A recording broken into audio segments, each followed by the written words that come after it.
ഇതിപ്പോൾ അന്തരീക്ഷ താപനിലയും അന്തരീക്ഷത്തിലുള്ള ഈർപ്പമാണ് കാണിക്കുന്നത് പറയാൻ കാരണം ഇതിപ്പോൾ പുറത്താണ്, നമ്മുടെ ഇൻക്യുബേറ്ററിനകത്തല്ല. എൻ്റെ കയ്യിൽ ഇപ്പോൾ നമ്മുടെ നോർമൽ അറ്റ്മോസ്ഫിയറിലാണ് ഇപ്പോൾ ഇതിരിക്കുന്നത്.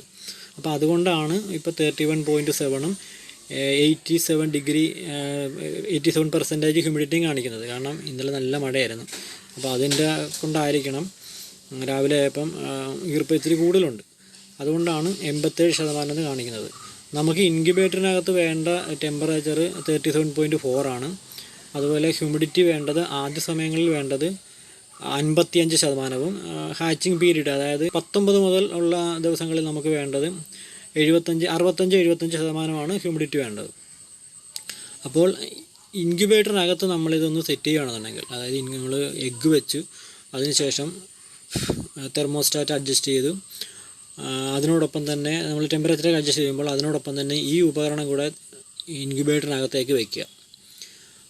ഇൻക്യുബേറ്ററിനകത്ത് ഇത് വെച്ചൊരു 10 മിനിറ്റ് കഴിയുമ്പം ഇൻക്യുബേറ്ററിനകത്ത് ഏതാണോ ടെമ്പറേച്ചർ അല്ലെങ്കിൽ എത്രയാണോ ഹ്യൂമിഡിറ്റി എന്നുള്ളത് ഇതിൽ മെഷർമെൻ്റായിട്ട് കാണിക്കും. നമ്മൾ 37.4 എന്ന് പറഞ്ഞ് വയ്ക്കുന്നത് ചിലപ്പോൾ 37 കാണത്തുള്ളൂ, അല്ലെങ്കിൽ 37.8 ആകാം. കാരണം തെർമോസ്റ്റാറ്റിൻ്റെ വലിയ ഇൻക്യുബേറ്ററിനകത്ത് തെർമോസ്റ്റാറ്റ് ചിലപ്പോൾ അഡ്ജസ്റ്റ്മെൻറ്റ് മിസ്റ്റേക്ക് കാരണം അങ്ങനെയൊക്കെ സംഭവിക്കാറുണ്ട്.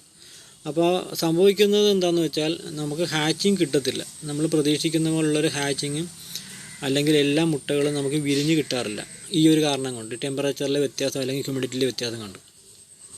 മറിച്ച് നമ്മളൊരു ഹൈഗ്രോമീറ്റർ അല്ലെങ്കിൽ ഹ്യൂമിഡിറ്റി മീറ്റർ വെക്കുകയാണെന്നുണ്ടെങ്കിൽ അത് കൃത്യമായിട്ടും ടെമ്പറേച്ചറും അതുപോലെ ഹ്യൂമിഡിറ്റിയും ഇത് മെഷർ ചെയ്ത് കാണിക്കും. അപ്പോൾ നമ്മൾ സെറ്റ് ചെയ്ത് വെച്ചിരിക്കുന്നതിനകത്ത് എന്തെങ്കിലും മിസ്റ്റേക്ക് ഉണ്ടെങ്കിൽ ഉറപ്പായിട്ടും നമുക്കത് മാറ്റാൻ പറ്റും.